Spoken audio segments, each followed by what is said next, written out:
Okay.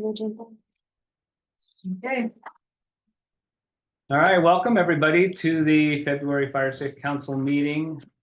I am your host, Philip Sini. I am with Trinity County Office of Emergency Services. We'll do a quick introduction. We'll go ahead and go around the room and then we'll go to Zoom. We'll start with Skylar. Hello, I am Skylar Fisher, Trinity County Fire Safe Council Coordinator at the Trinity County RCD. Hey, I'm Jill Cox, and I'm on the Board of Supervisors. Kelly Sheen, District Manager for the Trinity County Resource Conservation District. Invisible, Carol Fall, I'm Trinity Center Volunteer Fire Department.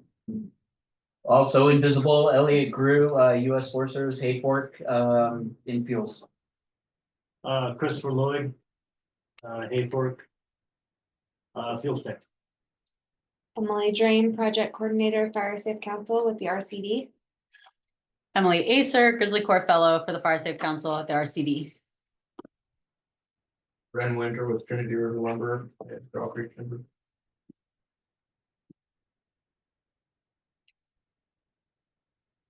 Laura? I'm Laura. I'm Jessica Rose and Chris Losi, Flora.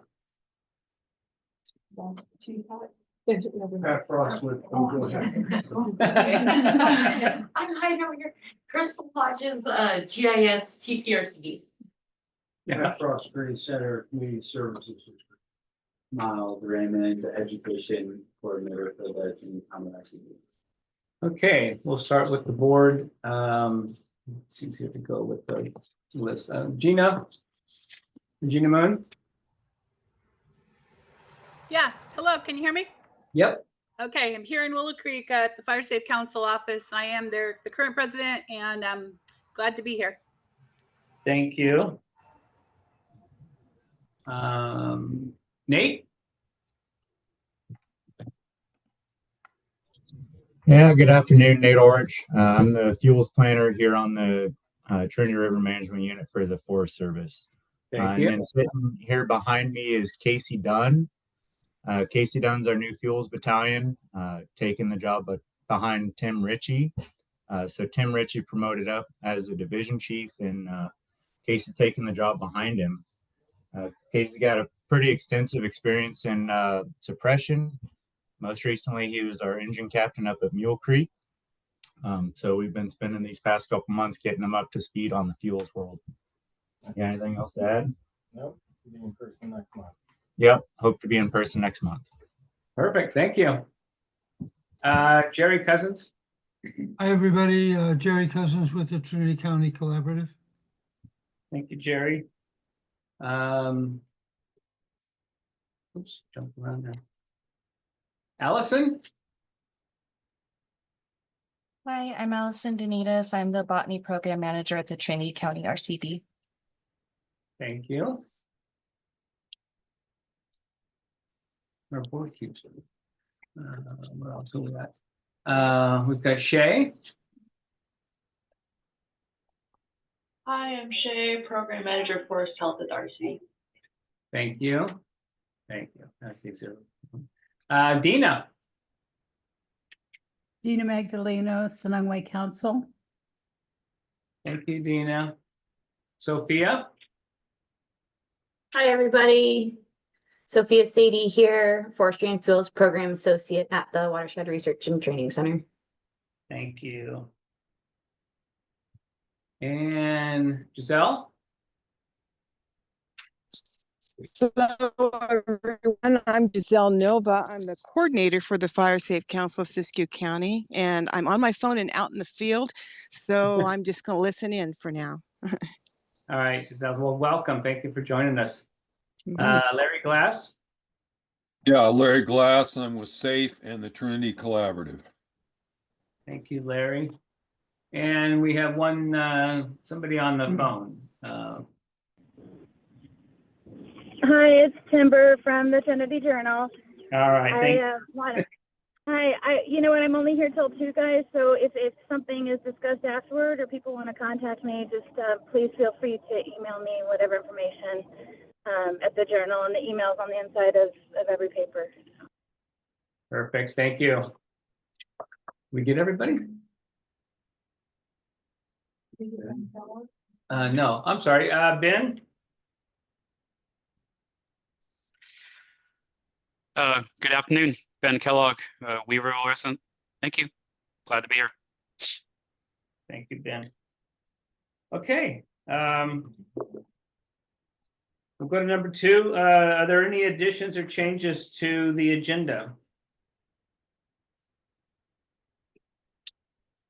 Seeing none. Do we have anybody either in the room or on the board that needs to report out early, that needs an early departure? I do. Please. You do? Okay. Just Jill. Did you want to give your update before the discussion items? Maybe depending on how long we think that will go, but I want to hear all of that. So no. Okay. If I have to juggle the other stuff, I will. Okay, we'll go ahead and go into number 3, discussions. You want to Yes. take that on? Okay, so our discussion item today, as described on the agenda, which I sent the PDF in the chat, but if anybody missed it because they weren't in the meeting yet, I'm gonna send it again. And so the agenda is the first 2 pages in the PDF, but if you scroll down, it follows through all of the meeting attachments, so you can follow along. So discussion item, consider submitting letters to Trinity County Board of Supervisors regarding homeowners insurance, expediting federal fuels reduction projects, and similar issues. So I included a memo in the attachments to describe how this came about. So I was contacted by Supervisor Lutweiler regarding some letters that the Shasta County Board of Supervisors submitted regarding homeowners insurance issues linked to wildfire risk, and then also the pace in which federal fuels reduction projects are implemented. And so he was curious if the Fire Safe Council, and this was, I think, primarily linked to our ongoing efforts to better understand and support residents in increasing homeowners insurance costs, understanding that issue and trying to come up with solutions to that.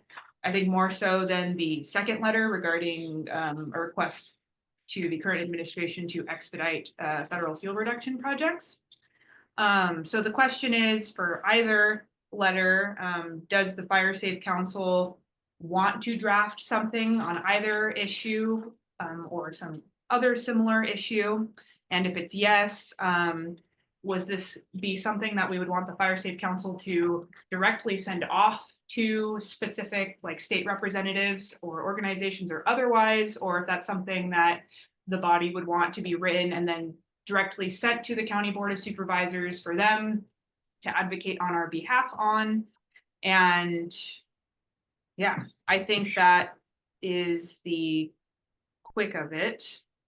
So I really wanted to highlight the fact that I do think that this is more so about the homeowners insurance issue and is not the board asking us to write a letter about either issues or just in general, and is just more so asking us if there is interest there. So is there interest there? Any comments in the room, Carol? Well, I was just wondering if it's a little premature, you know, with Laura submitting that package of all the 10 bills to address the homeowners insurance. Would it make more sense to look and see what they're proposing and then send a comment letter? I don't know. That was better. And I mean, I don't know what, I think bills were all had to be submitted in the legislature filed by Friday of last week. And what I was hearing through the California Fire Safe Council was not only was there that package of 10 bills, you know, together, but they were expecting somewhere between 55 and 75 bills to be submitted related to wildfire and insurance. And it just seems to me, I agree, it's pretty tricky. You send a letter to the governor now, and you could say, well, we'll see what the legislature comes up with. Right. You know, so I think it's kind of, that one's kind of wasted energy at this point.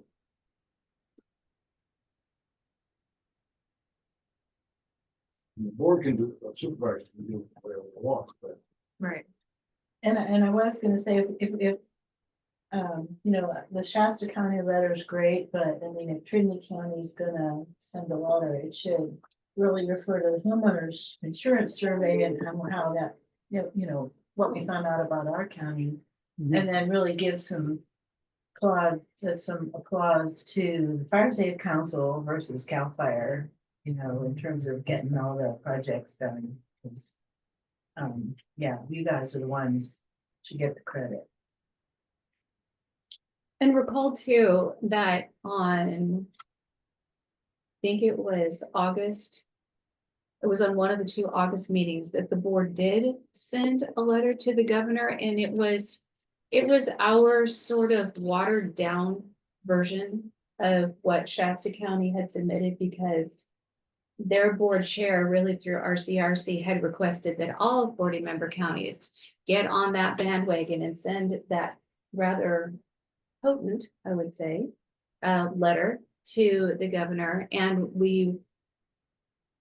I say we, Supervisor Lutweller and I weren't comfortable with that. So the letter that I drafted that then went to the board for consideration was more to just say, thank you for the efforts that you are making. We are anxious to see further efforts this direction. We listed the ways by which our county also is hurting in this regard, and wanted to kind of be a more positive, encouraging voice and not a declare that emergency moratorium right now or else voice. And so I really like your idea of looking at what is being suggested and responding to that. and I can help there because one of our board members on the California Fire Safe Council is our legislative liaison, and every month he gives us a summary of status of bills. So I can just take that and be able to provide it to the Fire Safe Council and the Board of Supervisors. That would be wonderful. And they were, I passed on the survey results that, you know, that we did through the Fire Safe Council, and folks in the California Fire Safe Council were really impressed with the effort and the information that it provided. I'm glad to hear. Any comments online?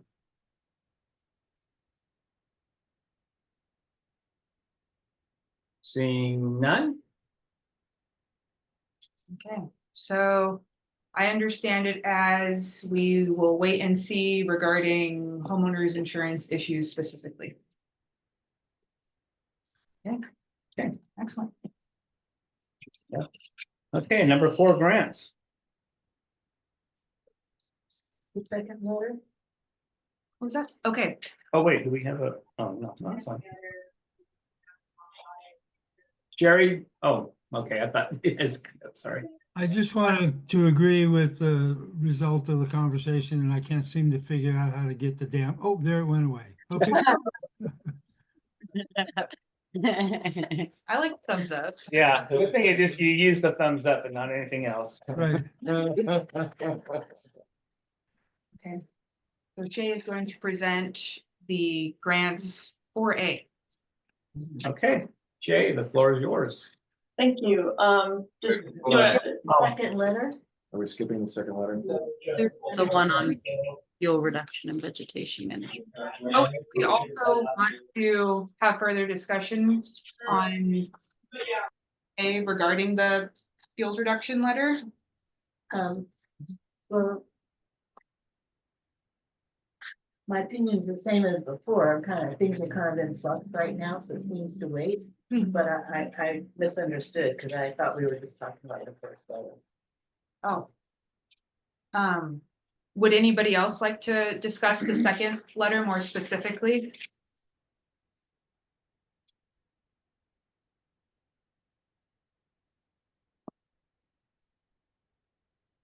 I would at least, if we're not going to take it up, I'd like at least the minutes to say that we didn't take it up. Yes, okay.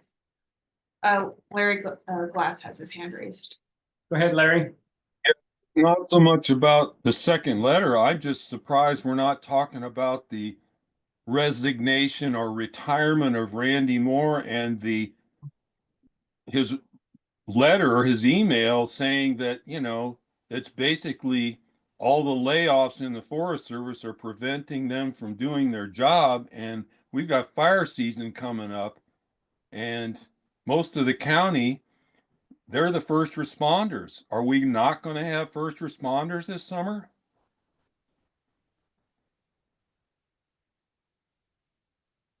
So I looked up to see exactly who has been laid off.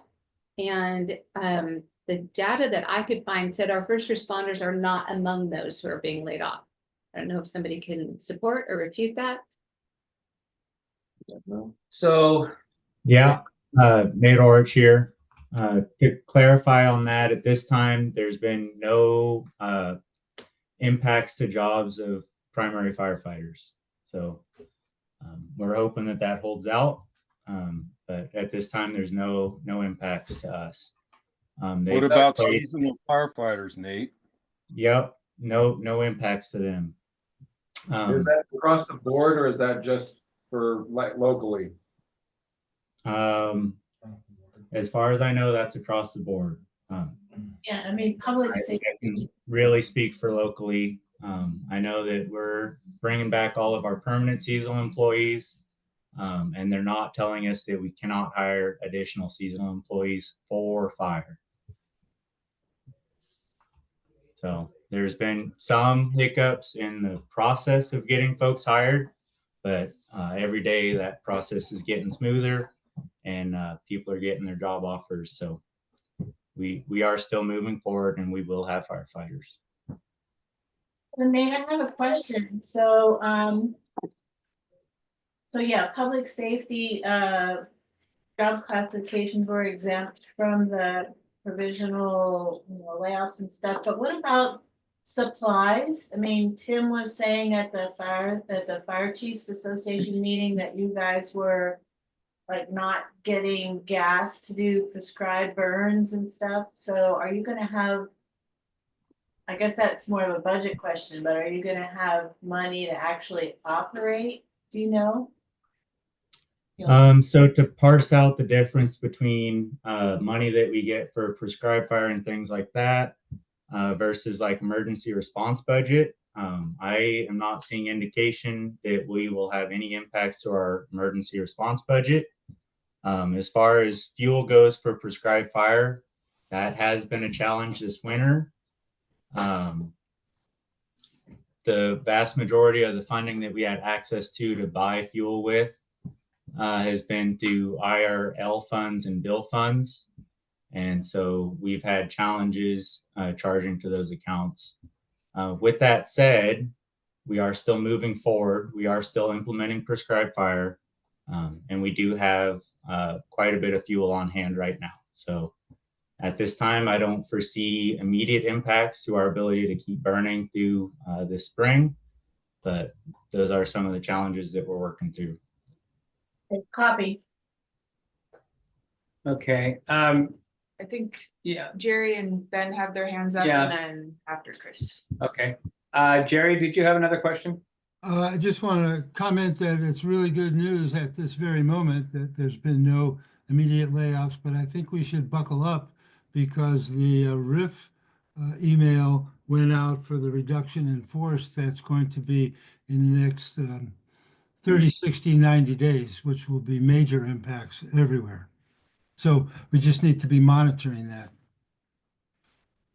Okay, go ahead. right, and so this is Elliot Grew here. We're reacting to this live time as well. I mean, we're not getting we're not getting how should I say this? We're not getting the direction that we normally get through our chain of command. We're kind of understanding and hearing this kind of live as the public does as well. So it's a challenge, and there is a lot of unknowns for us as well. So if we can't answer like all of your questions today, that's because we don't have those answers ourselves.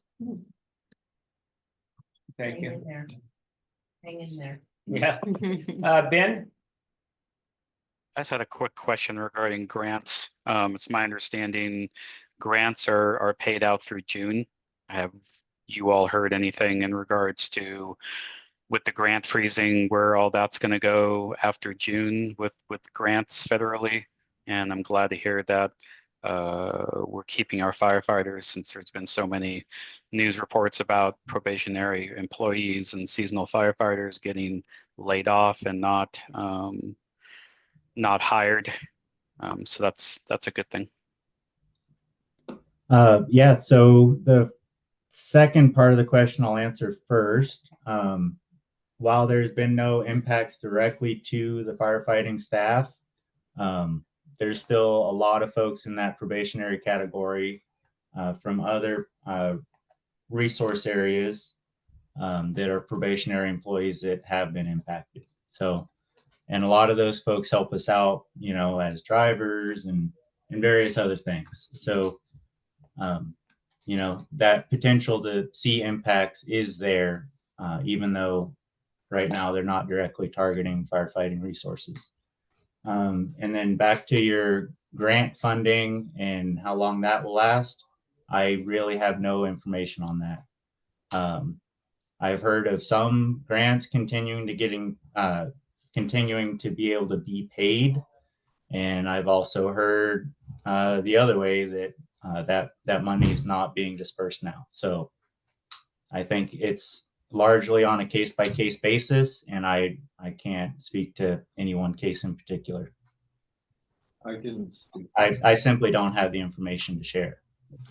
Like Elliot said, we're getting this and reacting to it in real time as well. So Our experience so far has been that pretty much everything that has been funded, or as far as grants are concerned, that were awarded, such as this most recent round of the Community Wildfire Defense Grant Program, are not being moved forward with regard to execution of agreements. The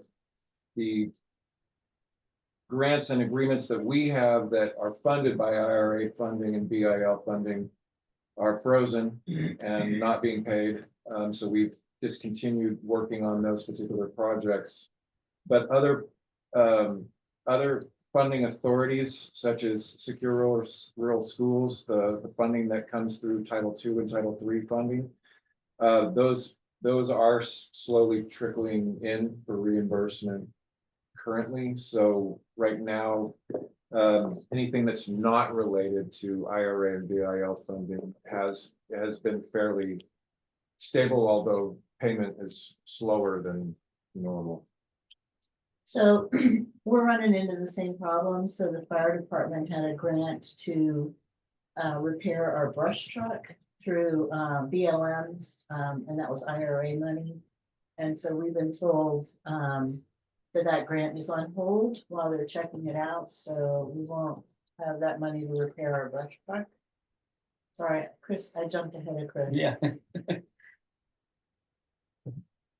I mean, please finish. I don't want to interrupt the thought. No, so we're just waiting to see if that money will come through and if we can retain our place in the queue to actually get it done.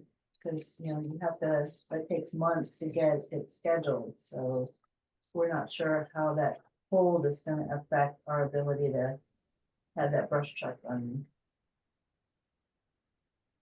Okay, I wanted to go back to something like to the letter that was the impetus for this discussion. And this letter is about expediting fire mitigation efforts, forest management, fuel management. So the Forest Service said that they haven't lost any firefighters. I have heard, and they can confirm or deny, I've heard that somewhere between 20 and 40 probationary period employees have been let go. And probationary period employees aren't people on probation. They're not people who've screwed up. They're just people in their first year of federal service. I've heard that between 20 and 40 individuals just in the Shasta Trinity alone have been terminated in the last month. And those individuals, I mean, in my experience with the Forest Service, there aren't many people that aren't involved in fire and fuel. So whether you're, as they mentioned, helping out on a fire on an ad hoc basis or helping design and permit the projects that are going to allow to create a pipeline of fuels work out into the future, by losing 20 to 40 people in the forest, that could have a real impact, especially some of the newer people, especially some of the people that are, often people come in and they got a lot of energy and, you want to harness that, have those people be let go. I mean, what's the chance they'll want to come back? I would think they would be very reluctant, even if the administration changes its mind, to ever want to go back to the board, to the federal government even. So, this letter talks about speeding up fuel reduction efforts. Part of that, a big part of that, obviously, is the implementation that the firefighters do, the controlled burning that they do. But a lot of it is not what we would consider firefighters, and what the agency, I think, considers firefighters. So I think we need to be careful if we're talking about accelerate, making sure that projects get implemented and that fuel gets reduced. We can't forget the other parts of the agency, and they can, the agency can tell me if I'm right or wrong, but my understanding is 20 to 40 people outside of fire have been laid off. Yeah, so I haven't heard any firm numbers. That's been, I just haven't heard those numbers. I'm not saying that you're incorrect by any means, but I will say that the concerns that you're bringing up are certainly valid, and those are things that we're considering, and we're just not certain what those impacts are going to look like yet. So,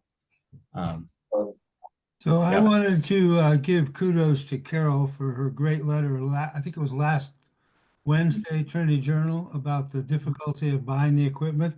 And I'd like to encourage people who bump into those kinds of problems to make them public, so people know what's being pulled or what's being restricted as far as local efforts to do all this work. My understanding is one of the people that got kind of their job was eliminated or whatever is one of the archaeologists on the planning team. And archaeology has been one of the prime delays in planning teams to do the fuel reduction project. So right there, that one person is going to really, that was going to be further down the list. I was going to ask the status of some of the projects, but I think that's going to come up when we ask about the status of the fuel reduction projects, is that, well, we don't have the planning team people anymore. And at best, archaeology always was kind of not very well staffed and was a holdup for lots of projects. Yeah. It's also my understanding that there are other people that are supportive of NEPA process and environmental compliance just in general outside of ARC that are also local and terminated, which will continue to expedite or exacerbate that issue. Absolutely. So do we want to add as a discussion item for next meeting, writing a letter about this issue, or try to take it up now? Would it be for the sake of trying to gather information on how we've been impacted thus far, or in a That's fine, show? Sandra. Okay. Because I would be happy to draft something for the next meeting just to show support for federal partners, even if, the discussion always feels like, oh, maybe tomorrow everything will change. Again, the funding will be unfrozen or what have you. But even if that does happen, just all of the stress and the loss of personnel that we've already experienced has been heavy. So yeah, I would be happy to put that on the agenda, or at least draft something for discussion at the next meeting. And I'm supportive of that. If I could add, maybe President Trump isn't the right recipient. Maybe there are. That's fair. Well, I mean, there's a committee on natural resources. Bruce Westerman is a Republican. He's a forester. Jared Huffman's on the committee. Just a thought. I mean, there may be other people, but going straight to the president, I don't have Elon Musk's email. Maybe it should go to him, but maybe there are better people to go to than just the president. I think our representatives are going to be stronger supporters and would be able to channel those sorts of comments better than trying to go to the top of the administration. Yeah. Ben, you had your hand up for a comment? So I don't know if this is out of turn or not, or whether or not this is actually being, someone's already done this, but, we've heard previously about, there's instituting, local states of emergencies before things actually hit the fan. Have we thought about, or have we reached out to, SRA leaders, FRA leaders and said, hey, we see this coming down the pipe. This is going to be a major concern this summer. Can we, do a local state of emergency? Have we gone to Newsom's administration and said, hey, this is looking bad for the North State? Perhaps writing a letter or several letters in regards to this, bringing it to the Board of Supervisors. Do they have any inclination or pull to do a local state of emergency about this?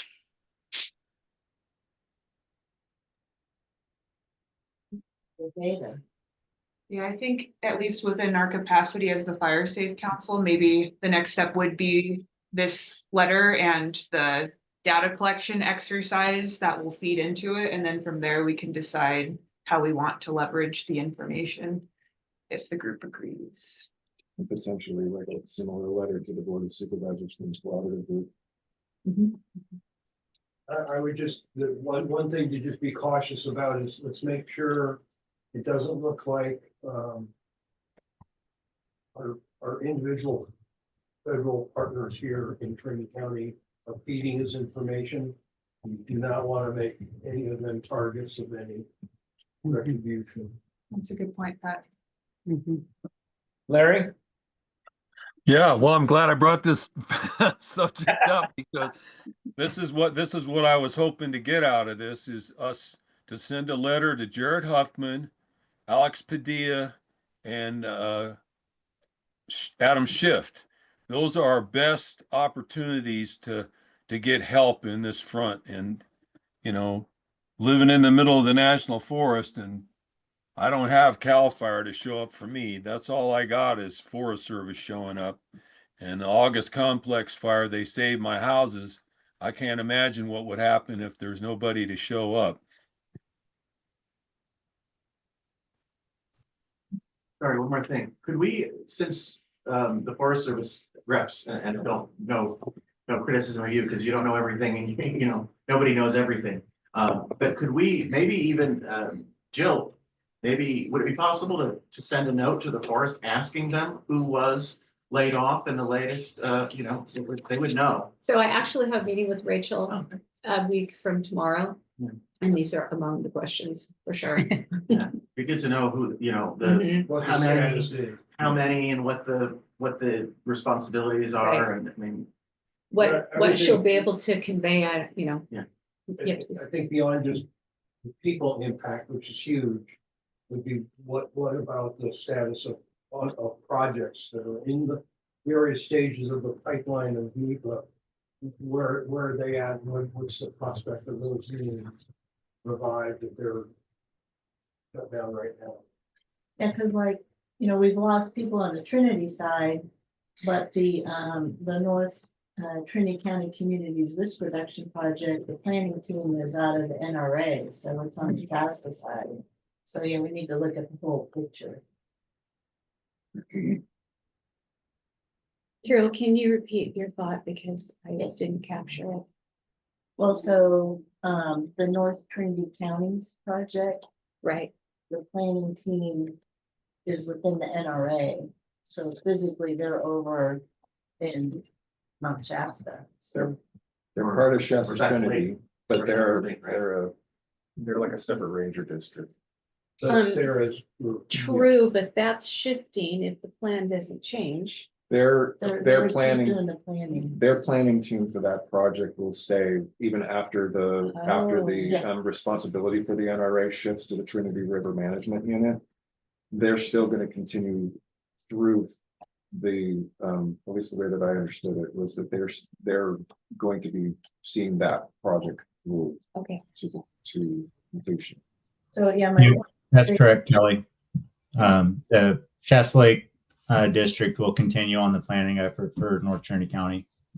Thanks, Nate. Yeah, so my point is, when you're talking to Rachel, it's not just the Trinity side, it's, their whole, how they allocate people. Thank you. We haven't heard much, or I haven't heard much from Six Rivers. About anything. They've been pretty inhuman about it. Okay, is there any more discussion on either letter or just the discussion item at large? This is Jerry. I'd like to suggest, Skylar, that you do draft up a few proposals that we can review at the next meeting. Okay, Okay, just to kind of get something on paper, concrete. And then by then, I'm sure we will know more specifics about to weave through those letters. and that's specifically regarding the layoffs and funding freezes and. Yeah, and fuel reduction projects. I mean, there could be several letters. Okay. I'd rather not wrap everything into one letter because things get lost. But if you could do that for review at the next meeting, that'd be great. Okay.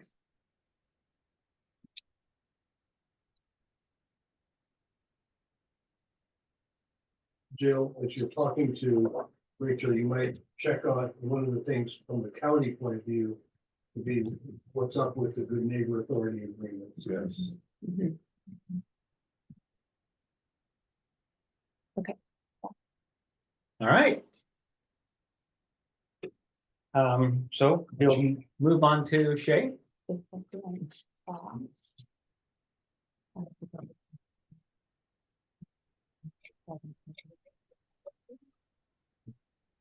I'm good to start. Yeah. Okay. Awesome. Would people like a moment to read over the letter, or would people prefer if I just give a little quick spiel first? For those in the room, this was the former item and then the letter is right here. I think at least a few people in the room will take the time to review the letter first. Thank you, Shay. Yeah. Reach behind us and. We're starting with the title to read for CD. You got the letter? So I'm just trying to figure out exactly all the pieces. This is another one. And then for those online, the letter is included in the agenda PDF in the chat. I can send that again, just. Page 8 of on the agenda attachment. Thank you, Skylar, for doing that. Yeah, thank you. Okay. This is for the letter.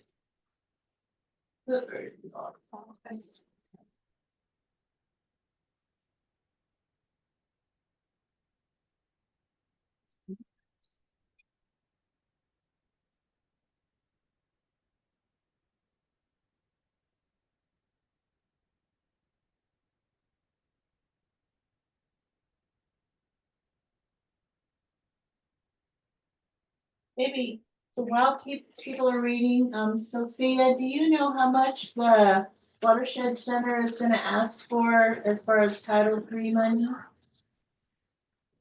I do. We're asking for 70,000.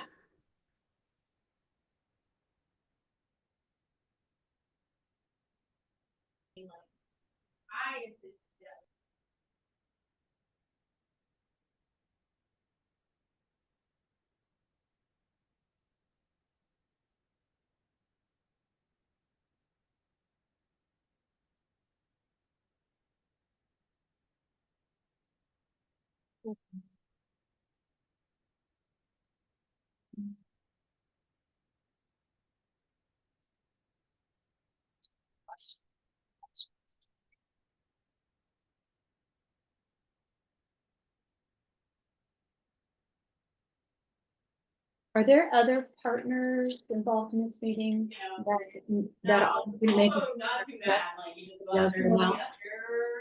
At the first meeting, so, Weaverville, Skylar knows, Weaverville was gonna ask for 65,000 for living. I think Weaverville was asking for 60 or 65,000, and then search and rescue, and they already asked for it, and then search and rescue asked for about 30,000. And so we built a spreadsheet and then plugged in watershed center at 70,000, which is how we ended up at 74,000. And I talked to Coffee Creek and they are not gonna submit an application, and Trinity Center is not gonna submit an application. We're gonna ask Weaverville to come up one day out of their money to, cut trees with their crew. So. There might be other applicants we just don't know about. Yeah. This amount would mean everybody else who has, that we are aware of, that has submitted an application under Title III or who plans to submit, would be able to get their funding ask completely covered. But not the people we don't know about if they exist. Right. Yeah. I just appreciate the way you guys all work together and figure that money out, and then. Yeah, it's much easier, much nicer for everyone. Well, then I'd like to move that we, support, the RCD's request for $74,000 in Title III funds. I'll second that. Yeah. I have a question or a comment maybe. So would it be useful in the letter, because at the Board of Supervisors, the issue becomes what asks qualify under Title III and what don't? Would it be handy to have a line in the letter that says that all these things are consistent with this provision of Title III? So they have a new form. Oh, they have a The county has a form, and you have to check Oh, whether okay. or not whether it's Firewise or Okay. CWPP implementation. So I was just assuming That's covered. you would check those boxes. Okay, Yeah. then I withdraw that. Okay. Yeah, the county's, they're figuring it out. Because we've been bugging them with all these years. Shay, you're chopping up the bed up there. No, thank you for making my job easy. I'm happy to answer any questions that people have about this. But yeah, the money will be going towards mostly noxious weed removal, the Firewise communities maintenance, and then some community chipping in areas where maybe some of our other funding maybe frozen and stuff due to the world. But yeah, so we've been collaborating with other partners to make sure that there's enough money for everyone for the Title III. So yeah.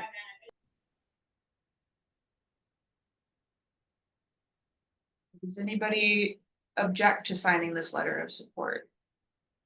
I just have one other question. Oh, yes. Phil, is there any discomfort in you signing it as you're a county employee?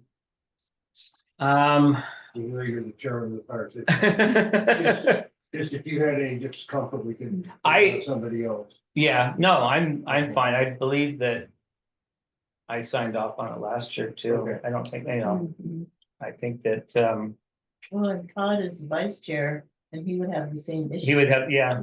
Yeah, that's true. So yeah, no, I don't have any, reservations on that, so. Okay. Any other, comments on the Title III letter? No? Okay, we have a motion and a second for signature, so we'll take care of that. Thank you guys.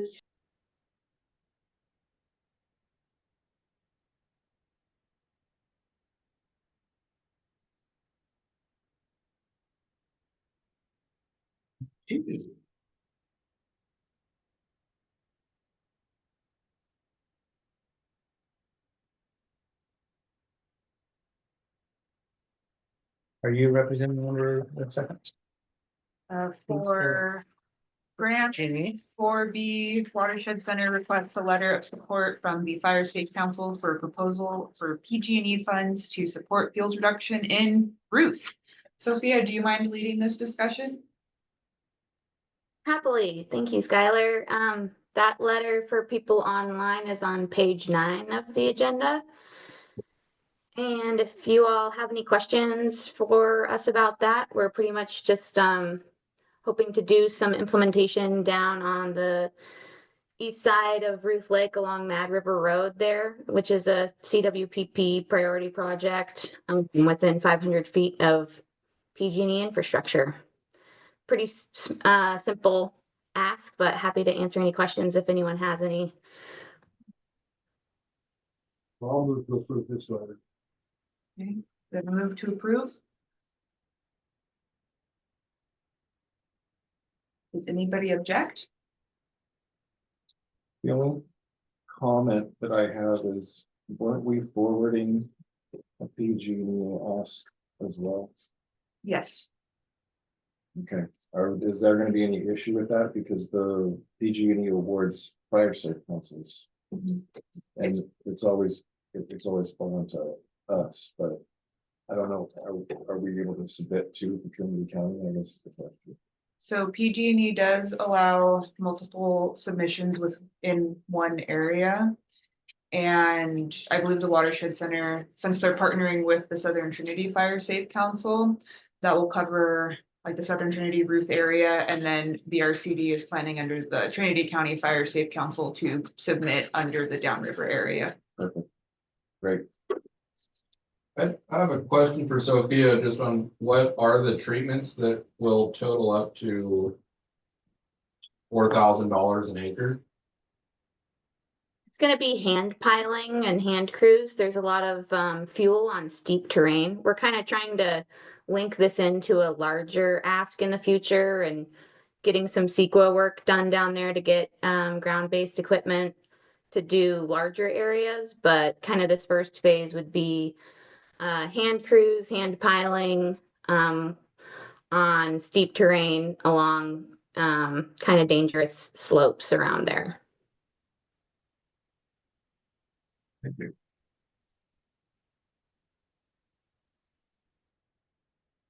Hey, any other comments on the PG&E? No. We have no oppositions, so. Do we need a motion, or do we just? Have we had a motion? Pat had a motion, okay. A second. Okay. Excellent. Thank you, everyone. I will scan that over to you, Sophia. Appreciate it.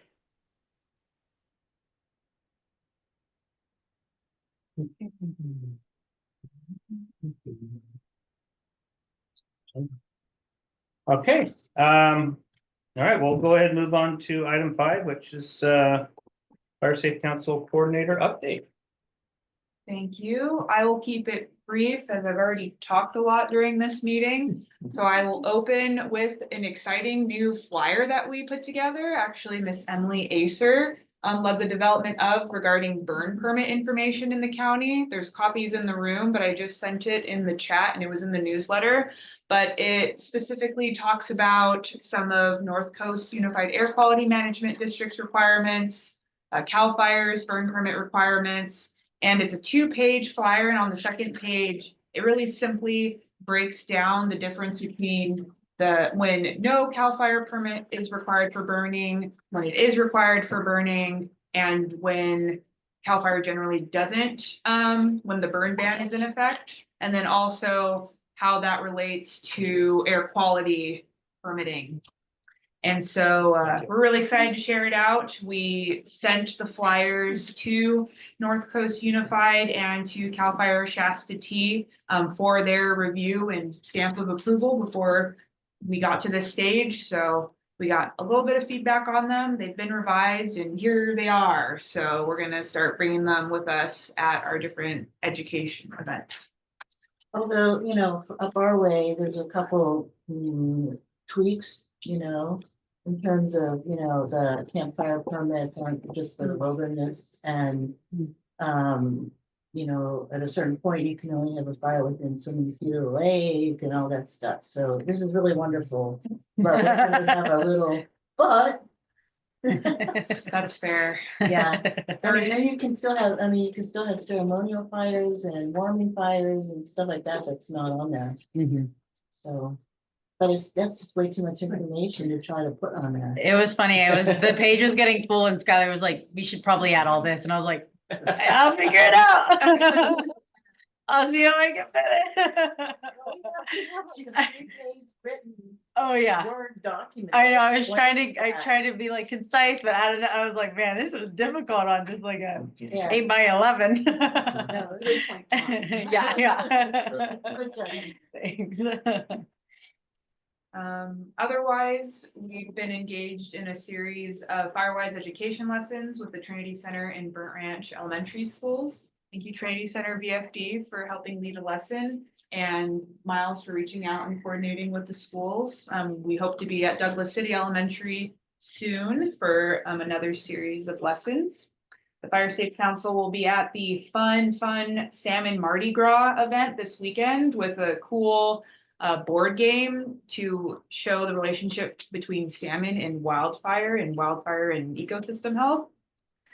The 2025 CWPP project ranking is nearly complete for the new projects that were identified through the community meetings that happened last summer. We counted 82 projects brought up, very exciting. Let's see, the hazard analysis is nearly complete on the evacuation routes that were also refined after last summer's community meetings. The Firewise Fair Firewise Fair planning being led by Miss Emily Drain is going excellent. Our first Firewise board meeting of the year is happening next week. Trinity Center Firewise stays on top of it.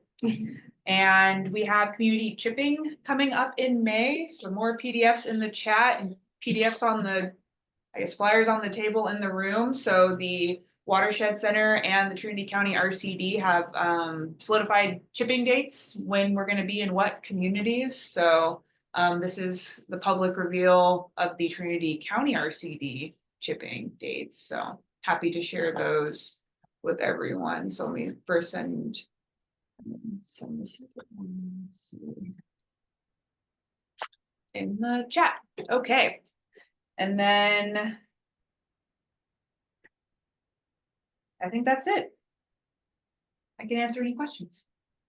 Any questions for Skylar?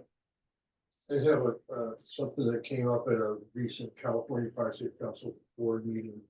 Probably won't affect this CWPP you're working on, but the governor's wildfire task force is looking at how to revise and update what CWPP is all about, and the emphasis is going to be on projects being analyzed for the amount of risk reduction that's anticipated from the project. So it's, they haven't really detailed what that means, but instead of just it's a high priority project, if that's what you say it is, it'll be involve some sort of analysis. Some look to say, well, this one, reduces wildfire risk to wildlands or communities by how much. So something to be thinking about for 5 years from now. No, that's good to know. That's interesting too, because CAL FIRE just released their new CWPP toolkit and guide. So I suppose that will be getting an update sometime soon. Thank you. Yeah. Okay. All right, well, we can go ahead and go on to report outs. And so we don't have anything from BLM, CAL FIRE, or Caltrain, so I guess we'll start with Flora. Chris? Oh my gosh. Yeah, right off the bat there. All right, so I just wanted to share with the group that, and Astrid wasn't able to be here today, she's driving. But the technical assistance grant that we helped the Post Mountain PUD get. We're the technical services provider. Flora is doing a assessment of needs and opportunities for blue fire restoration. That's a 2015 fire, if you guys remember that. So we completed the initial assessment. If I can, Skylar, we're in the process of putting it online, and I'd love to share that with you for the minutes. Yeah. But we are looking for, we've identified some needs. We've actually got about half a dozen folks who've signed a draft MOU to help express interest. So there are folks that have actually, we've talked to, that are interested in having the work done, will provide access, will provide, will sign papers and things like that. So we're looking at enlarging that. And then we're also talking to grantors. We talked to the Postal Conservancy and looking to talk to USDA. Obviously, they're going through a lot right now, but we're hoping to get some money to treat once we've got, we're looking to get, between 20 and 50 landowners to sign up. And then we're looking to do some fire recovery, which means cutting down those dead sticks that have been there for the past 10 years, masticating some of that brush, replanting, and doing some release. And I think the landowners can probably help with some of that, like especially the release. But we want to get forest back in Post Mountain, and we want to reduce the fuel hazard that's been there now for 10 years. And would love and hopefully we'll have more information for you in the future. But certainly any help in identifying opportunities would be much appreciated. And Astrid, like I said, she's driving right now. She won't be able to. It couldn't attend, but she will be attending in the future. I know it's tangential, but are you also going to be getting some money for figure out the electrification? Yes, didn't really bring it up in this meeting, but yes, the board consent agenda approved a contract with the county. We helped the community development department get a grant to identify opportunities for providing electricity to Post Mountain, and then we were awarded the contract. So we're working with TPUD. They're in a weird place, right? Because they've got both TPUD jurisdiction and a PG&E power line all going through there. So, I think a lot of the thing is that people, as I do more and more of this type of work, I realize the things that seem simple, are actually complicated, right? So who's got jurisdiction? How much is it going to cost? Who's involved? I think in the past, there have been the majority of folks in Post Mountain, or the majority of the vocal folks in Post Mountain in the past have actually been against electrification. I can guarantee that is not the case right now. And they want power out there. And, if we can connect that to, because it is a fuels and fire issue, it is, if you can get that fire station in Post Mountain connected to the grid, which incidentally runs adjacent to the very property where the fire station is. If that fire station can get electricity, I think you would see, that would be a huge help for that community from a fire prevention perspective, but also from a community perspective. Just having a community building that has electricity, reliable electricity, would be huge for that community. And I know Ed, we've talked to Ed, he agrees. That's why we were able to work with him on that. So cool. Okay. Any questions for Chris, Laura?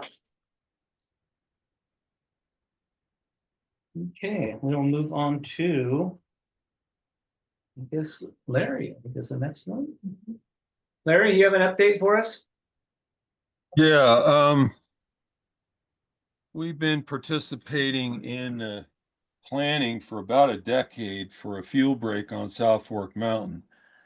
It's supposed to be a coordinated effort between the Trinity side and the Six Rivers side, but it seems to have fallen into the Six Rivers. They're the ones doing the work on it. And so scoping period just ended, and we submitted comments to them, hoping to get them to scale back the amount of openings they want to create up there on the top, here on top of the ridge. We would like to see the canopy cover remain at least 60% instead of taking it down to 40%. So, because we feel that particularly up here, 40% is just going to stimulate brush and little trees growing back in real quick. So anyways, we definitely submitted comments on that and also on the Hayfork Community Protection EA. And I had long talk with Tara about that. I do believe that I found some common ground with Tara on that one. So hopefully that project will move forward as she's promised. The collaborative, I'll let Jerry report on our new revised white paper that we worked on with that. So he'll report on that. That's all I have for right now. Okay. Any questions for Larry? Jill, are you okay on time? I need to You're- go in 15. You want to go ahead and just report out right now? And then Sure, that'd be great. Thank you. I just want to let everyone know that this Monday, February 24th, as a result of the homelessness ad hoc, which in actuality is really more of a task force consisting of Health and Human Services, Behavioral Health, Probation, Sheriff's Office, DOT, Community Development, collectively directed by CAO. CAL FIRE crews started vegetation management and fuels reduction efforts on county-owned property around the Lance Gulch Bridge area. You may have, I didn't go up the long way around, so I didn't see it when I came by, but Yeah. great, yes. 2 CAL FIRE crews, 30 personnel are working under contract with the county. The plan is that the crews will continue to work the bridge area until that's complete, so 7 to 10 days, and then move to the Browns Ranch Road Bridge area. Work includes brushing and burning, and all of the work completed is on county-owned property. So the idea there, I mean, obviously that pertains to this group's interest just on more fuels reduction in the area. But the idea is that folks camp out in that homeless capacity where they can kind of hunker down with the manzanita and the low scrub oak and all of that. And if we can reduce that, hopefully they won't choose those locations where warming fires are threatening nearby neighborhoods and causing lots of fear and trepidation. Okay, any questions for Jill? Okay, we'll jump back to Carol. Okay, so I think as was mentioned earlier, our Firewise board meeting is Monday night at 5 o'clock at the fire station. Anybody's welcome to come up if you want to come up to Trinity Center. We are kind of focused on 2 things. One is we're going to plan or set the date and then plan for a North Trinity Firewise Day. So originally it was going to be a Trinity Center Firewise Fair, but Coffee Creek scheduled their Firewise event the same night. Yeah, Miles. So we decided we're doing a whole. I just found out, so I'm like, holy crap. So, but it's all good. So we're doing a whole North Trinity Lake Firewise Day. So in the middle of the day, we're having the Firewise Fair at Trinity Center. So a hot dog lunch from the fire department, all the informational booths, all the kid games, you know, water balloons, anything water related. Tentatively, our plant and seed exchange would be at the same time right across the street from the fire station, which would lend itself to our Firewise landscaping lessons. And then that evening, we would migrate a lot of that stuff up to Coffee Creek to Trailhead Pizza. and see if they can come up with a Firewise pizza special. Like a jalapeno. Flaming pizza. So anyway, we're gonna be working on that. The other thing that the Firewise board is kind of focused on is, we have our wildfire response plan. So we're gonna be looking at some things that we want to try to accomplish this year that we can put in our 3-year action plan. And so I'm gonna have questions for you, like, do we really have go bags? Right now, the action plan says we're giving away go bags this year. I do have go bags. Okay. So Go Phil, Folks.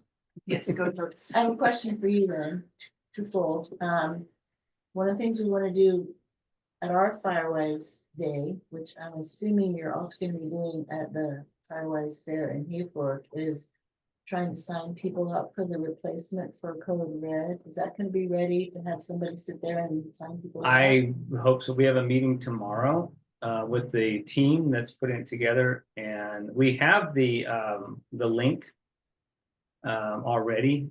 There was a glitch with it when I was having some problems with it, so I'm hoping to have that resolved tomorrow before my meeting. But yeah, I think that we're looking at turning this whole thing public facing within the first week or so next month. So Okay, because when is your May 10th. okay, yeah, we have plenty of time.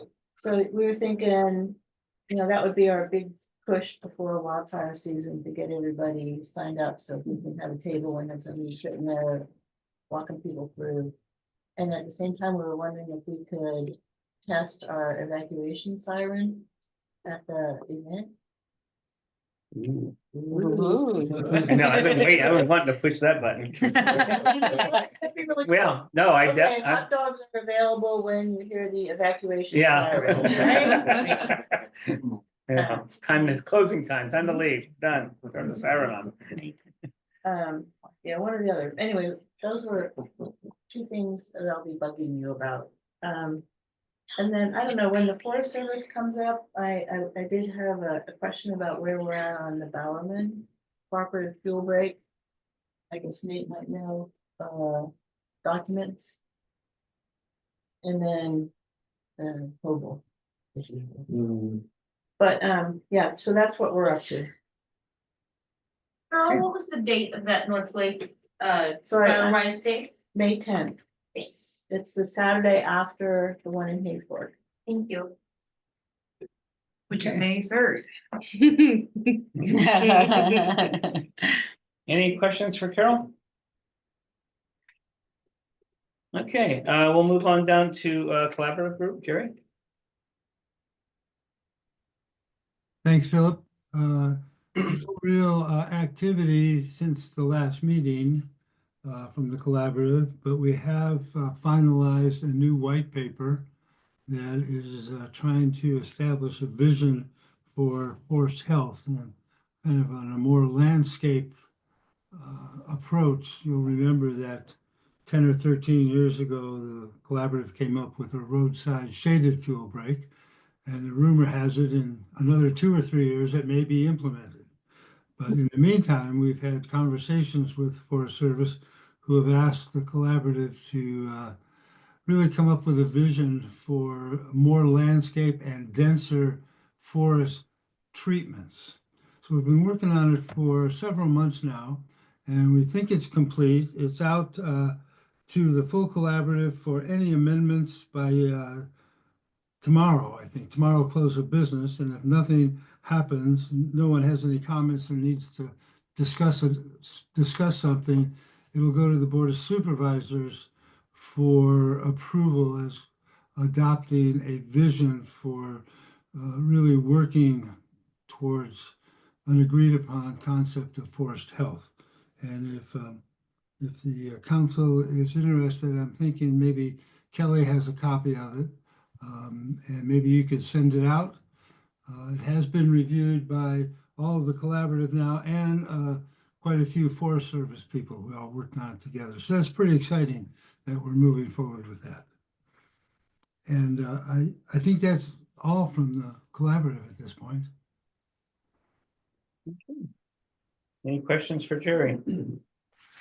Jerry, just as with my facilitator hat, if I happen to see any comments come back from the distribution that I did earlier this week, I will make sure to get those forwarded over to you by close of business tomorrow.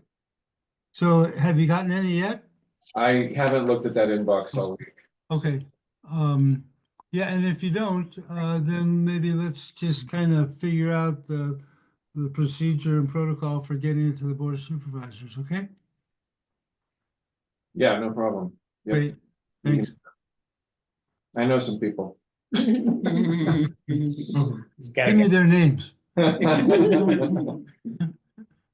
Thanks, Jerry. Thank you. Thanks, everybody. Okay, oh yes. Okay, so I did finally get the letter from FEMA that our local hazard mitigation plan was completely approved from FEMA. So yeah, we are after Skylar, all of Skylar's hard work. It's a collaborative effort. a lot of Thursday morning meetings. And then the county's emergency operations plan went to the state for, they look at 10 counties a year, and we actually volunteered our plan for their review, and it came back and with their recommendations that we add to our plan, because our plan is ready to be updated. So I'm currently working on getting that updated. I'm hoping to have a draft to Director HHS OES in a couple of months. The Ready Trinity, our new alert and warning system, which is technically RAVE, but it's all combined into Ready Trinity. Ready Trinity will be the county website, readytrinity.gov, and that's where you can sign up for the alert and warning, the new alert and warning system. You can get updates on current incidents that are going on. There's also know your zone, find your zone maps. There's going to be a lot of updated information throughout the year for different functions and emergency preparedness ideas, emergency preparedness month, things like that. I've been working with Motorola on this, and yeah, I think that we have it down to where the link, the problem with the link was that when you went onto it, you couldn't, the whole point that I wanted to switch over to this is because you can put in people that have access and functional needs, either it be just medical conditions or they can't evacuate, they don't have a vehicle, they have large animals. All of this information can be put in this. And then when we put an alert, the sheriff's department puts an alert out into a particular area, they can go in, and if they're looking for people that have access and functional needs, they can request a queue. They can go in and click on the queue and then put in what they're looking for. And if they're looking for people that can't evacuate, it'll pop up in that zone, and it'll give them that information of the addresses of the people that can't evacuate. We're also looking to add another function to it. This is all paid for by the state, Cal OES, and that's why all these counties are going to it. It's going to be really nice because everybody's going to be on the same page. One of the other functions that I'm looking at is to be able to have cell phone number access to the community members, to where if we had to reach back out to them, it's also a good way to, normally you would use what's called iPause if you needed to put out a blanket alert to everybody, but this is where you could alert specific sections. I'm working really closely with Siskiyou County because they've got theirs up and running, and with National Weather Service. So when we have weather alerts in certain parts of the county, you know, the first thing that came up was Carroll's area, Northern Trinity there.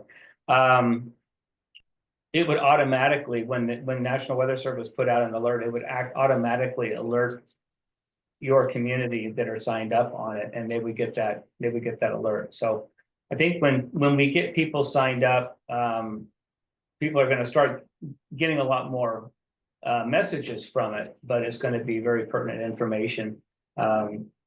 So they won't forget about it. Public Health has offered to go out and do a lot of the legwork. Northern Valley Catholic Social Services has funding. They're gonna come up, and they may be the one to maybe come up to your booth Yeah, and set up the booth. So there's a lot going on with that. We've got a great team through all kinds of county departments that are working on this together through IT and HHS and Public Health, OES, everybody. So I'm really pushing to get this up and running, and I hope that, you know, we can do a presentation once I feel comfortable that it works. But yeah, it's I'm really excited about it. So yeah, it's just going to give first responders so much more information. So when you come up with the queue of people who need assistance evacuating and stuff, is that something you can, have dispatch send us like their email, like a run report or something? If I don't know how it's going to work with dispatch and with the sheriff's department, if the sheriff's department is going to go out there or if they're going to communicate with you. But another option is that they can actually reach back out to those people. You can actually text them people and ask them, were you able to get out? You know, and then they can respond back. Thank you, Carol. All right, I'm sorry. Thank you, Jill. But yeah, so I don't know, that's kind of why we have the sheriff's department and our team too.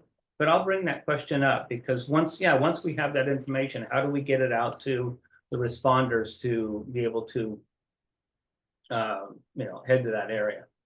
Yeah, because in the river complex, we have the evacuation team and they had actually pre-populated a list of people who needed help with evacuation. And so some of our people that don't have addresses and all that crap, are there, you'd never know how to find them. If we can just divvy it up with the sheriff's department, they do the town and we do the outline stuff, but we can work on that. That'd be cool. Okay.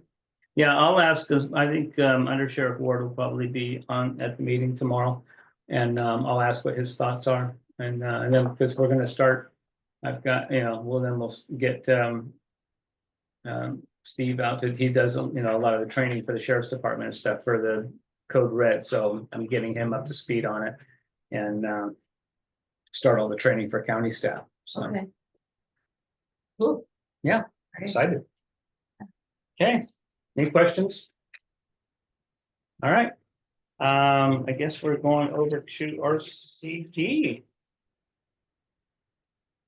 Where anyone wants to start? Shay, would you like to start? Sure. Yeah, so just what our in-house district crews are doing. So we've been doing a little bit of cut and piling in the JC Park area around the disc golf areas. We also have been helping BLM burn a little bit in the Reading Indian Creek area. And we just completed yesterday 10 acres of pile burning on SPI Browns Mountain area just in town. And thank you to CAL FIRE for helping provide engine support for that. Yeah, then for contractors, fuel risk reduction work, we still have a contractor working in Reading Indian Creek area. I think they've done about 60 acres of a 150 acre parcel. And then we have 2 contractors working in the Pettyjohn area, also doing cutting and piling. There was an incident, I believe, the second week of February with one of the contractors. So they fell a tree into another tree, and then it hit a power line and caused a power outage for, I believe Trinity Center and a little bit of North Lake for a couple hours. So we've taken corrective action, and we've been doing more administration hours up there just to make sure that does not happen again. And then also we've been talking to our grantor for the Trinity Hazard Mitigation Project with FEMA. FEMA has not given them any direction whether the funding is frozen or not, and it seems like its disaster relief funding should be safe from some of the turmoil that's happening right now. So as far as we're continuing as, we're just waiting for environmental compliance permission from FEMA, so that we just need a signature from them to start work on that project.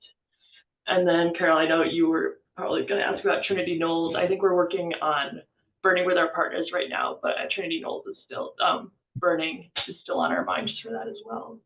And then if anyone has, and thank you again for approving the Title III letter of support, guys. Appreciate that. And if anyone has any questions for me, feel free. So Shay, I'm still getting a lot of questions from the people that are signed up for that FEMA McConnell project. So what should I tell them? Yeah, we're gonna send out a newsletter, I think either soon, maybe this week or early next week. But yeah, we can tell them that we're still just waiting for environmental compliance approval from FEMA and that the funding is still available as far as we know. And then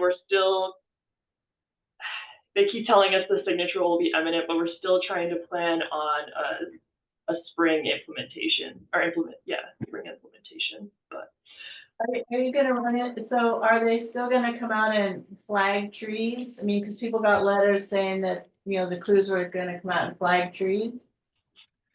yes, so we'll still have crews designating treatment areas. So that should be starting next month, actually. So we'll still have people preparing for the contractors to implement. And then, are you gonna run into any limited operating periods issues? Yes, there will be LOPs. There's quite a few LOPs, but we are working on an analysis right now to kind of optimize areas that don't have LOPs, and we may, depending on funding, we may be able to ask for financial support for biological surveys if we, for some reason, have trouble completing the implementation acres that we were promised. And the Knolls, so you're saying you're still planning to have, would be a RCD crew or a contractor coming up to burn all those piles? It would be RCD crew. Yeah. Okay. I gotta coordinate a little bit more on that. I've got some other funding running out. I'm trying to spend by the end of the month, but if you can give me as much heads up as you can, just so I can make sure we can get some of our fire trucks out there. Because we got some really nervous neighbors. yeah, absolutely. I can do that. Thank you. Yeah, thanks, Carol. Okay, anything else from County RCD? In GIS department, we've been working on the THMP project with McConnell and FEMA as well. And kind of putting together the plan for how that's going to be implemented around Weaverville and Trinity Center and Long Canyon Road. Cool.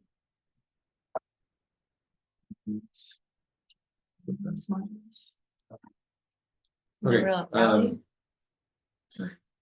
So with regard to the North Coast RCD Collaboratives, $6 million fuels reduction block grant for the region. We just got through the process of getting the MOU finalized between the entire group and Humboldt County RCD. So to formalize the intent of the project itself, like as a whole. But we also will be seeing the actual agreements put in place, and what they requested were first, like initial project locations. So Humboldt is first on our list. So we should be seeing that going out within the next couple of weeks, I think, right? We want to get the project concept over to the regional or forestry coordinator next week. Yeah. So this block grant is with the State Coastal Conservancy, and they want to have a review process on the actual projects that are being proposed. To some extent, they're giving us a fair bit of latitude with regard to how we prioritize those internally, but they still need to have their ducks in a row. So we expect that implementation on that will probably happen by May or June. So it's like you time to do the CEQA and all that kind of stuff. That's my understanding. We're going to be putting in tomorrow a different funding ask that's already been allocated, but we have to like submit specific work orders. And so that's gonna be for the planning aspect of the Hubble dump. And so that's already written out. We're just giving it a day to sit and everyone an opportunity to go, oh, wait, but what about this one last thing? But our expectation is that we'll submit for that those planning dollars tomorrow. So what's happening is we're also, the North Coast Star City Collaborative is also partnered with North Coast Star Resource Partnership through so it's the NCRP. So basically what we're doing is leveraging funds from NCRP to do the planning portion of it and the environmental compliance. And then the implementation will then be done with funding through the SEC block grant. Good. We should have thought of that the other day when we did our interview. We gave them all these other projects to work on. So that's moving forward. Thank you, appreciate that. And that's my end of my report. Is that it for RCD? Every? Yep. Okay. We'll head down to Sunugway. Dina. Hi. The things that we've been doing recently have been really interesting and valuable to us, but they're not really directly fuels related or fire related. But the Humboldt State University and our Cal Poly Humboldt and the Forest Service, Six Rivers went out and did a LiDAR study at our village at Sandy Bar, which is at the mouth of South Fork, and located several more village house pits. And so when there is a fire, we better know what areas to protect. And it's really a pretty amazing thing that that what we are seeing. And we've asked them to go ahead and do more LiDAR at the mouth, actually at the very mouth of South Fork, where our principal village was located. In those areas, there's never been any official archaeological studies. And so this information is extremely important. And the last two fires, the Hill Fire and the year before, the Ammon Fire, that was on Friday Ridge, both of them crept towards the village sites, and the Knob Fire actually burnt right down into Sandy Bar. And so although it's not directly fire related, it helps us plan when there is mitigation that needs to go on around a wildfire. And we're also involved in doing some planning, trying to anticipate disaster situations better. A couple of people from the Norelma tribe and Sunungway have had CERT training, and we're going to have training downriver for our communities that are on the edges, where the things that more urban Trinity County areas have available to us are not available. And so how to better manage the people we have in those kinds of disasters is something it's our intention to do. So those are two really interesting and important things that have been going on in Sunungway homeland.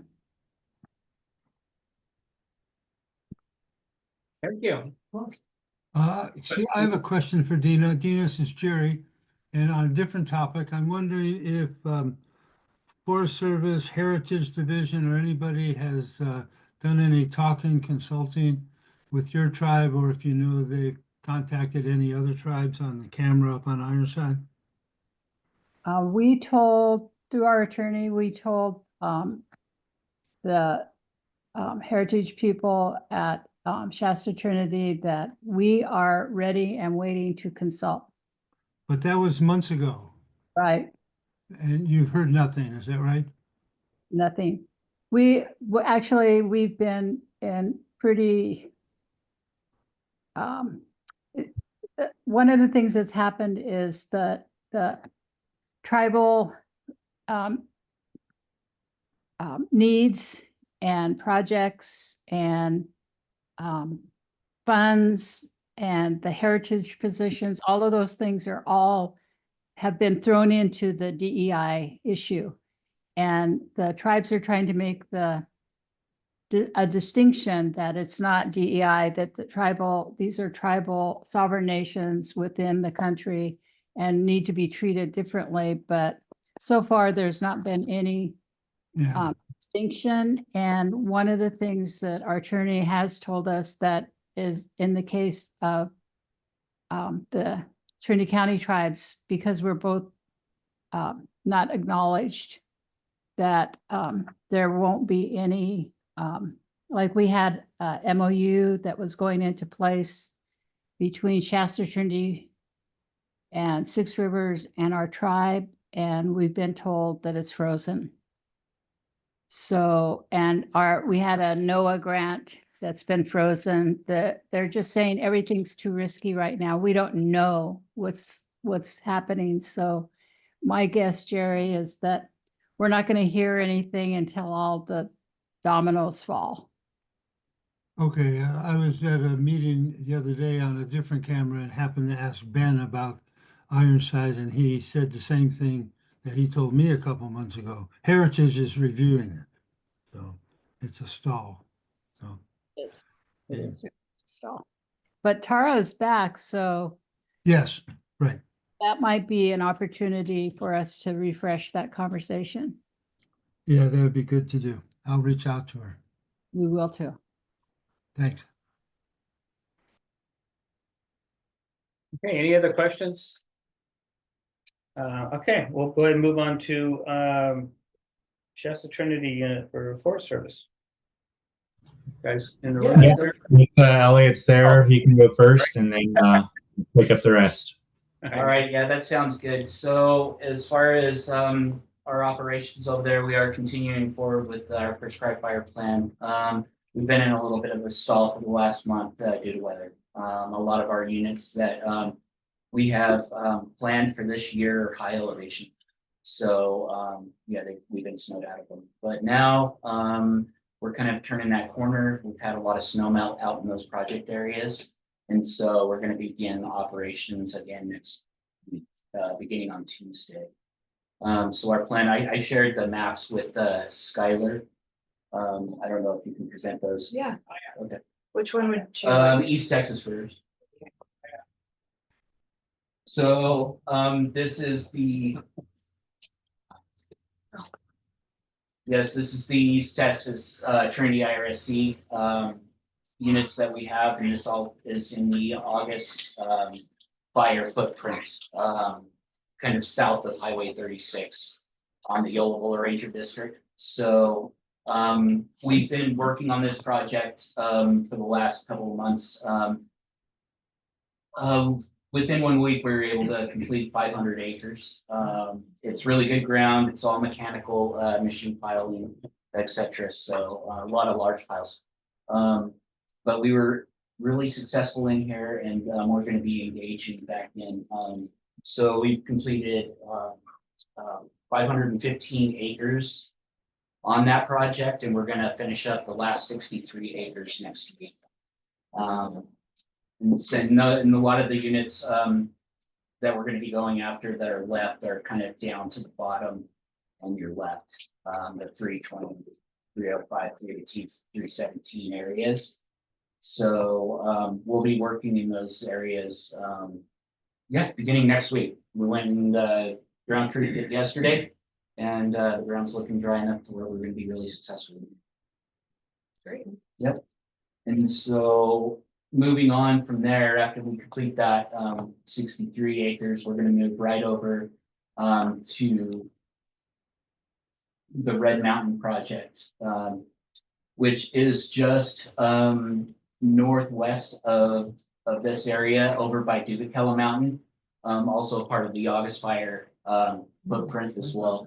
So this is all the same kind of treatment, mechanical machine pile reduction in some of those high severity areas. So, yep, this one is a total of what was that off the top of the screen? 913 acres, I believe. Yep. So, yeah, we're going to be going after this, and this will probably be where we're going to be focusing for the next month or so to try to complete all of this. So you have roadside stuff there, was that like masticated or just mechanically? Some of it was, it had a lot of prescriptions within here. Some was masticated, chip, and also pile and deck. So we're going to be going back in. Our focus in here is going to be going back in and burning those machine piles. Okay. This is August fire? Yeah. Great. Yeah. Finally. Yeah. It's true. What's IRSC? Who's your contractor? Do you want to share? I don't know if I can share that. But it's not announced. You're doing contractor. Yeah, it's contract.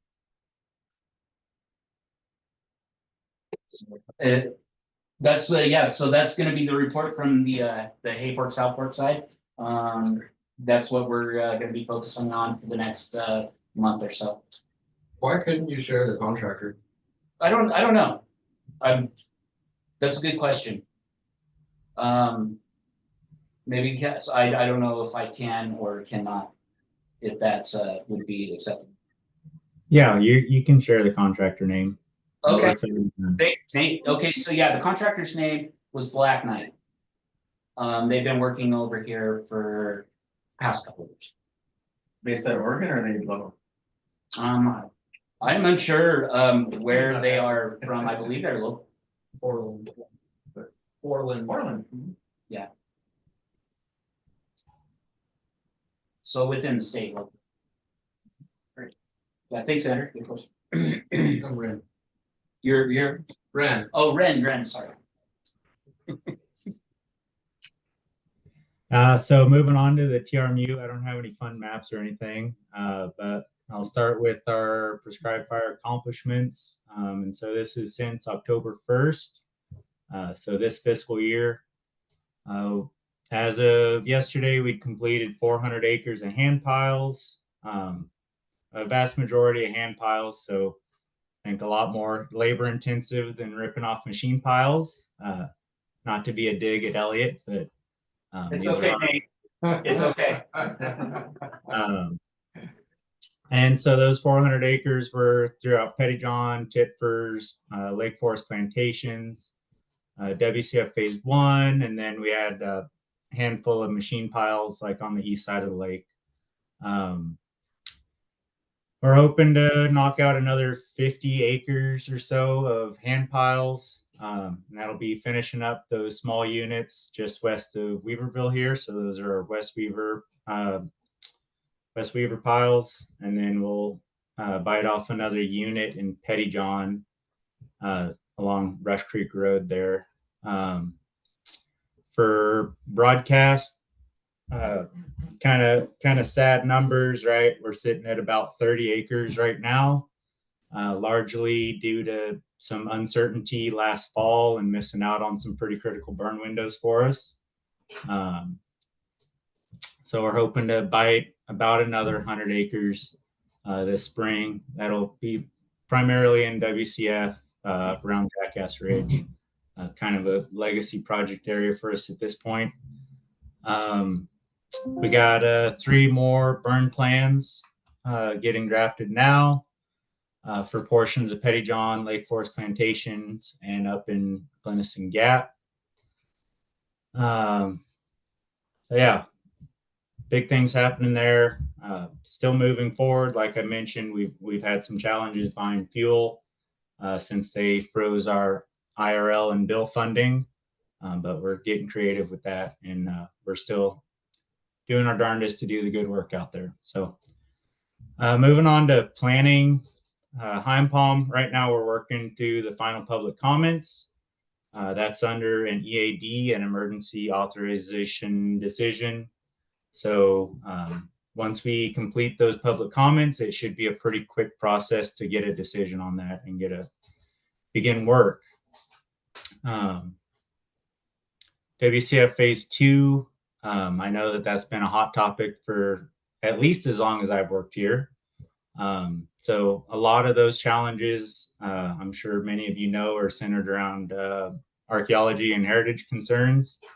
And the reason it's taken us so long is that we had some issues with our contractors and not doing work to spec. So the plan now is to complete all necessary surveys in-house. So that is still moving forward. That is still high on our priority list. The hope is to have a decision on that in the next couple months. And I know I've said that a few times, but I'm feeling good about it now. Big Ranch, we've talked a lot about Big Ranch in the last 6-9 months. We're hoping to have a scoping document prepared by May or sometime in May. That's the goal for now. We are finalizing the PIL, which is the project initiation letter. Once we have that, we'll start working on the scoping document. Big one, I think I was able to mention it a few meetings ago, but I can't necessarily remember, is the Klamath Shasta Trinity Programmatic Prescribed Fire EA. So that's going to be a regional planning effort taken on by the regional office. And that's going to cover the basic environmental compliance to be able to implement all types of prescribed fire across all acres, including the wilderness, all types of prescribed fire. And so that's really exciting for us. That's going to take a huge workload off and allow us to focus on projects that are aiming to remove timber volume. So not only allowing for prescribed fire, but also small diameter thinning as well. So that's a huge one, and I'm really hoping that keeps moving forward. Right now, they're hoping to scope. Last I heard was in March.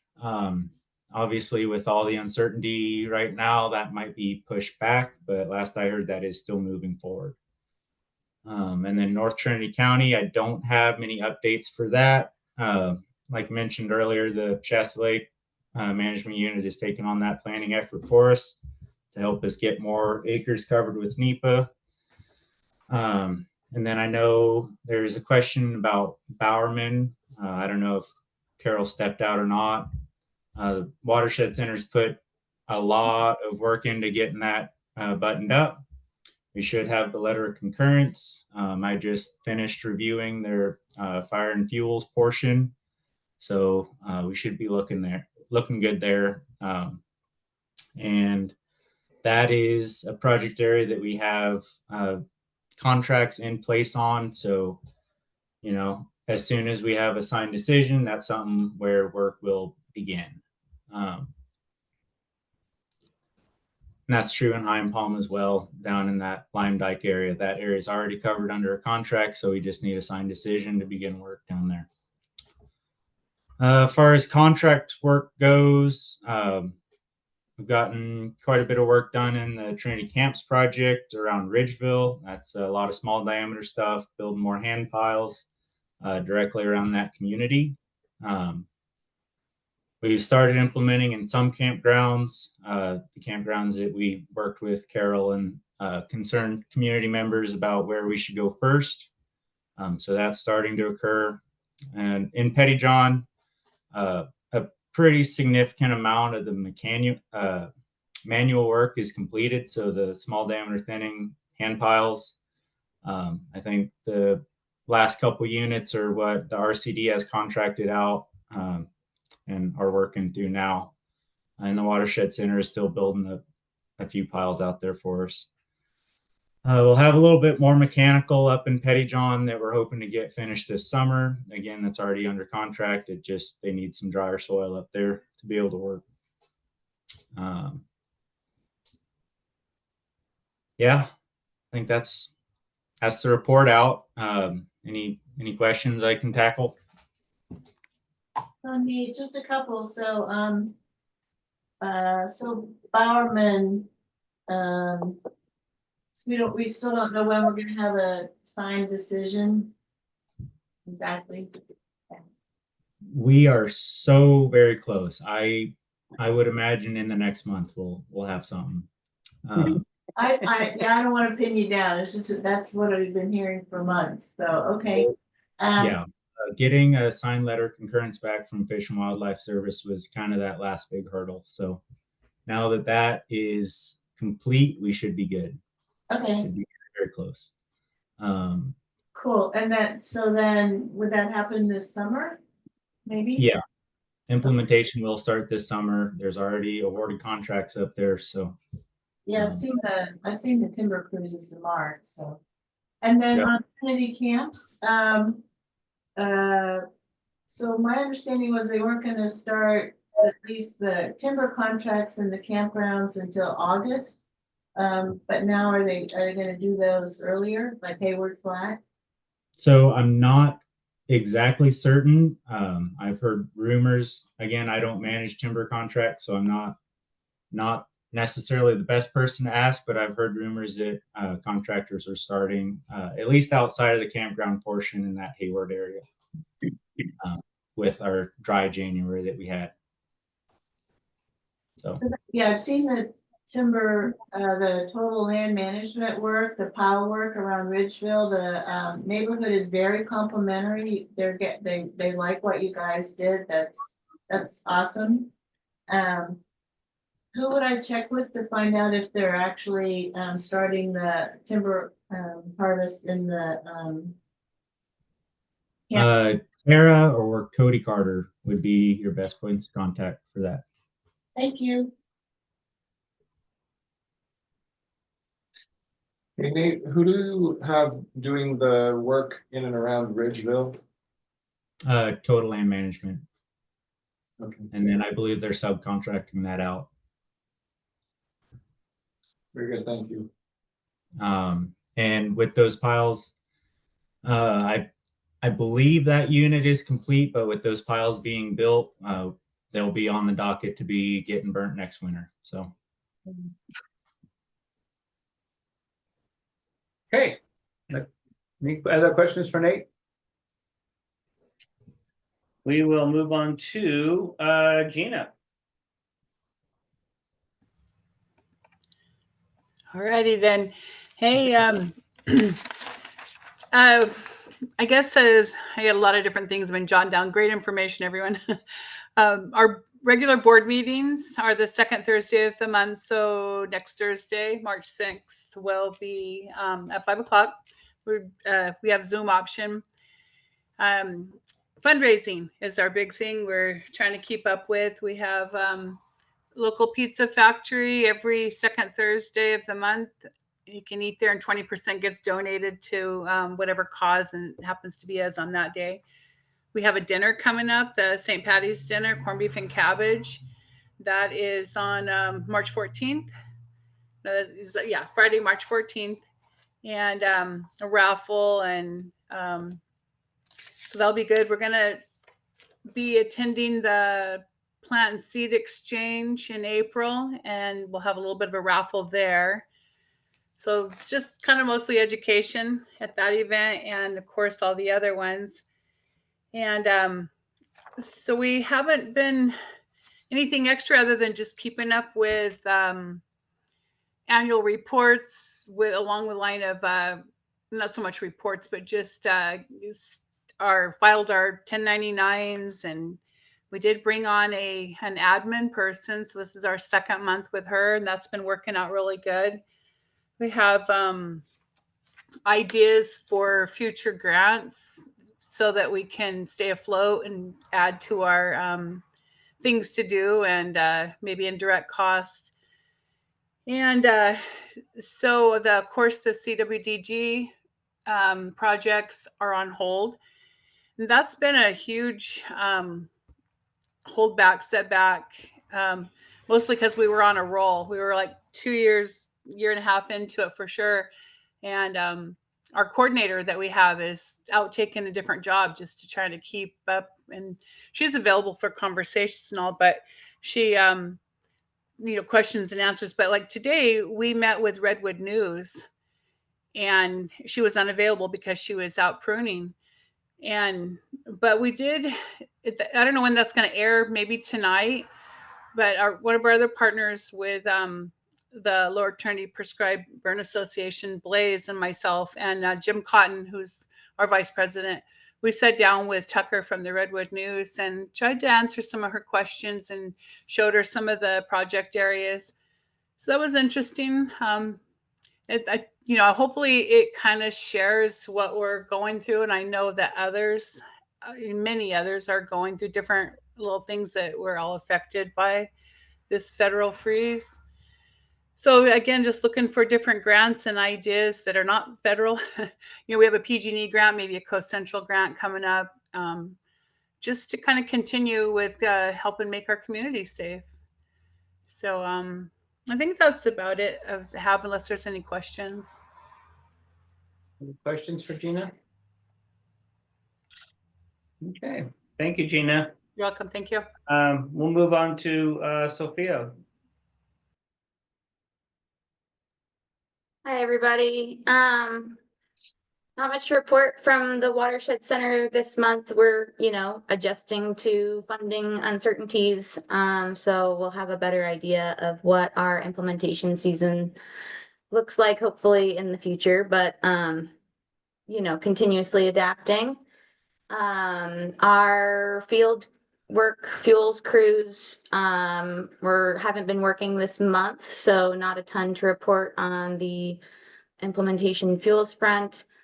And just to echo Nate, I did talk to Xander about the Bowerman project, and though he was woe to say it would be next month or anything, to get anyone's put a date on it, he was just hoping it'll be very soon. Our specialists have been making revisions and it seems very, very close. Okay. Any questions for Watershed Center? Okay. Winding down. Ren, you anything to report on? Okay. And then I saw Shauna jumped on late with Northern Valley Catholic Social Services.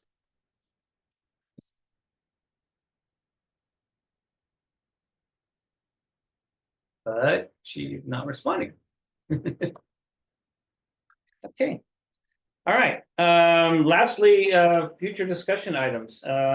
Any additions, addition to the agenda? Trinity County Vegetation Management Ordinance. So this will be a discussion for next month's meeting. Kel, was there anything specifically you wanted to add to get people thinking about it for the next month?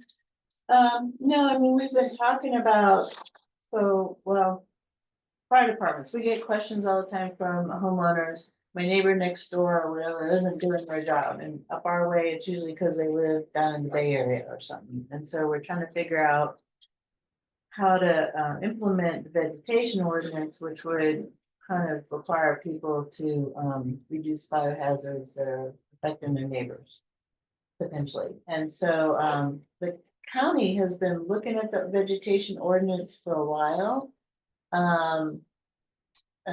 But it's shifted around who's responsible for looking at it. I think most recently it was David Colbeck, who's not there anymore. So we're trying to figure out how to move forward. And so I had volunteered Skylar to look at other counties and see, what kind of vegetation ordinances they had. Although Jill sent me an email that has a whole bunch of, she already just did that last night.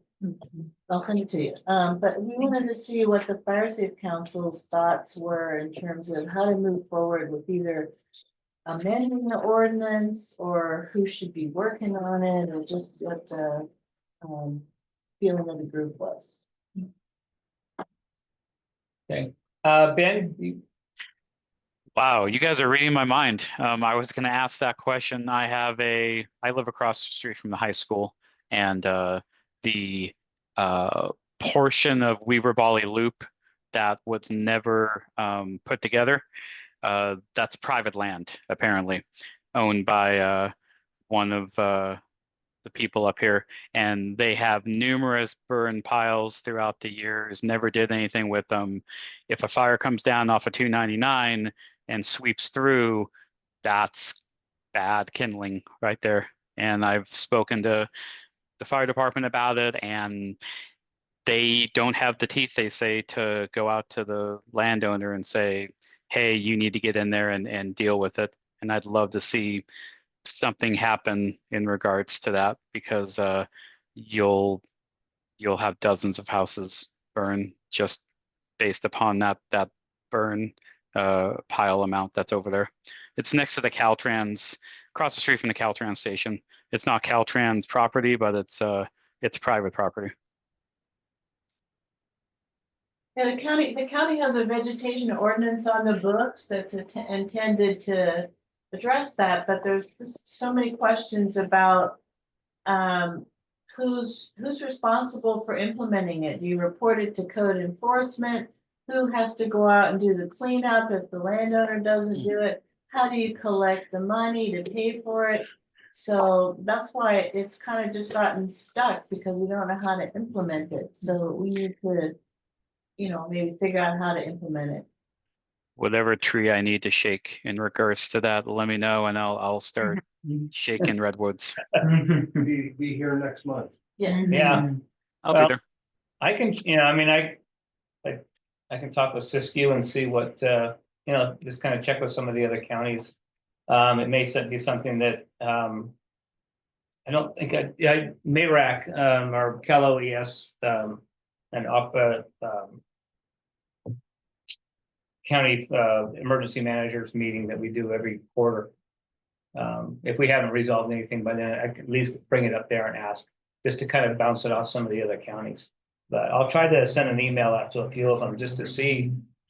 Because we were, I'll ask Jill because I just got this last night. Okay.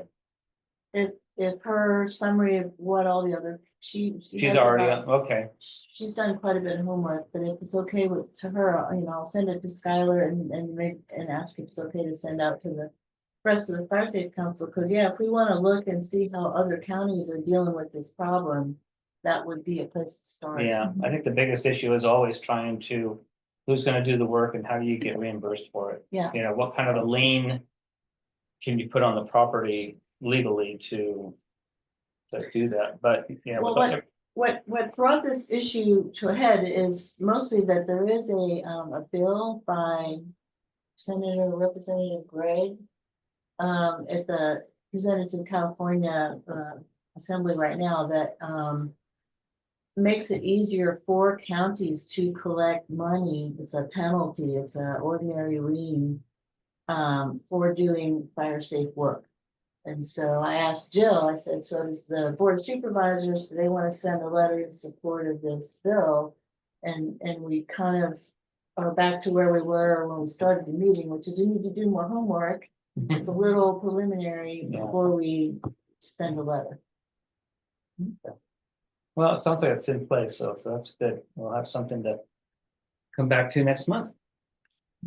Okay, anybody else? I was gonna call on Ben, but he already jumped in there, so I don't know if Ben has anything else, or Pat, I have another topic for next month. Okay. So I just saw an email with a press release. It says that the USDA Forest Service Washington office has signed a stewardship agreement with SPI for millions of dollars of fuel reduction, forest resiliency work. Wherever SPI is, but it would just be nice to know what, if any, of that is going to be happening in Trinity County. So maybe reach out to Keith, see if he would be here. Okay, will do.